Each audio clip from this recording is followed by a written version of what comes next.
ఎవరైతే జిహెచ్ఎంసీ పనులు చేస్తూ ఉంటారో వీళ్ళందరికీ కూడా ఈఎస్ఐ కట్ అవుతున్నప్పుడు కూడా వీళ్ళకి ఈఎస్ఐ కార్డులు ఏమీ లేవు అండ్ వీళ్ళు వెళ్ళి చూయించుకోవడానికి కూడా వీళ్ళకి ఎటువంటి సపోర్ట్ లేదు.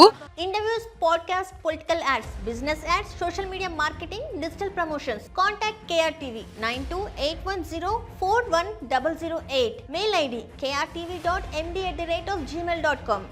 3:30 గ్రాములు 3:30కి వస్తాం, 5 గంటల గ్రాములు 5 గంటలకు వస్తాం. సారలు వస్తారు ఇరుకురాను అంటే టిఫిన్ ఇంకా తెచ్చుకోము.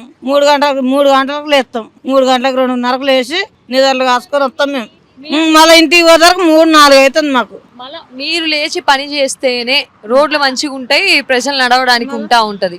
మరి మిమ్మల్ని ఎందుకు పట్టించుకుంటలేదు ప్రభుత్వం? అదే అర్థమవుతుంది మాకు. ఎంతకని కొట్లాడతాం, మాకే రివర్స్ మాట్లాడుతారు.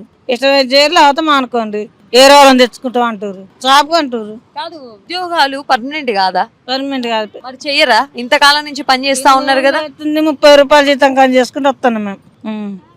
పెళ్లిలో చేసింది మన రాళ్ళు మళ్ళా ఉండే చేయలే. అడగరా మీరు ఎవరు ప్రశ్నించారు అధికారులు? అంటాడు పెద్దోళ్ళు అడగా, పెద్దోళ్ళు వేస్తారు కదమ్మా అంటుండు. వాళ్ళు వేస్తే మనకు వస్తాయి అంటాడు. మరి మీ సార్ వాళ్ళకి జీతాలు పెరిగినాయా ఈ మధ్యలో? వాళ్ళకి మాకు పోస్టింగ్లు మారడం, మాకంటే 2,000 ఎక్కువ, 20,000 వాళ్ళకి. వాళ్ళ పరిస్థితి కూడా అట్లనే ఉంది. వాళ్ళ పరిస్థితి ఇంకా అట్లే ఉంది. వాళ్ళకేం ఎక్కువ లేదు, మాకు 18, వాళ్ళకి 20 ఇదే నడుస్తుంది. అవి జీతాలు ఇంకా చక్కగా వేయట్లేదు ఇప్పుడు 2 నెలలకు కలిగే. కాదమ్మా, ఎవరికన్నా ఆరోగ్యం బాగోలేక ఒక 4 రోజులు సెలవులు కావాలి అని అంటే 4 రోజులు సెలవులు ఇస్తారా? ఉద్యోగం నుంచి పొమ్మంటారా? 4 రోజులు ఉన్నందుకే 15 రోజులు ఉన్నందుకే ఇంటికాడ ఉన్నందుకే రా చేయలేక 10 రోజులు ఇంటికాడ ఉన్నందుకే రా అని ఫోన్ చేసాడు. మీకంటూ ఆరోగ్యానికి సంబంధించి కానీ ఎటువంటి సెలవులు ఎక్కువ ఉండవా? ఎట్లా మాకు ఈఎస్ఐ కార్డు ఇంకా లేదు మాకు. లేదు. ఈఎస్ఐ కట్ అవుతుందా? కట్ అవుతుంది. ఈఎస్ఐ పిఏ పని కట్ అవుతుంది. Road tax. మరి పోయి చూపించుకోరా మీరు ఈఎస్ఐ కార్డులు? మరి వాళ్ళు ఇవ్వండి, మేమేం చేస్తాం? సార్ వాళ్ళు ఇవ్వండి. మరి కట్ అవుతున్నాయి కదా, మీరు అడగాలి కదా వాళ్ళని. ఎంతగానో అడుగుతాం మేడం, అడగలేము కదా. మీ సొంత పైసలు పెట్టుకుని మళ్ళీ చూపించుకో.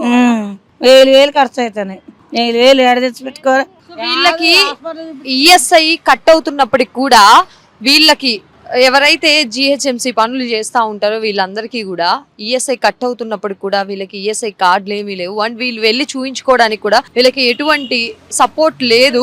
మా సొంత పైసలు పెట్టి మేము చూపించుకోవాల్సి వస్తుంది అని చెప్పేసి చెప్తా ఉన్నారు. సో చాలా మంది కూడా వీళ్ళు దగ్గర 15 ఏళ్ల నుంచి 12 ఏళ్ల నుంచి 30 రూపాయల జీతం ఉన్నప్పటి నుంచి పని చేస్తా ఉన్నారు. కానీ తెలంగాణ వచ్చిన తర్వాత 12 ఏళ్లలో వీళ్ళ జీతాలు పెరిగింది లేదు, వీళ్ళ పని అయితే పెరిగిందే కానీ వీళ్ళ గురించి పట్టించుకునే నాదుడు లేదని చెప్తా ఉన్నారు.